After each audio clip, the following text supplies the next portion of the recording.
Hey everyone, welcome back. In this video, I'll show you how to fix the Nordea app login not working. First, make sure that you are entering the correct login details.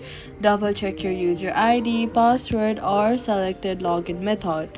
Then, check your internet connection because a weak or unstable network can prevent login. Then, try switching between Wi-Fi and mobile data if needed.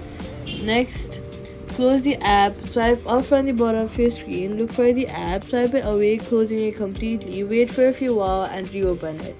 Then, try logging in again. You can also restart your phone to clear temporary glitches. Now, if you've forgotten your password, use the reset option on the login screen to create a new one.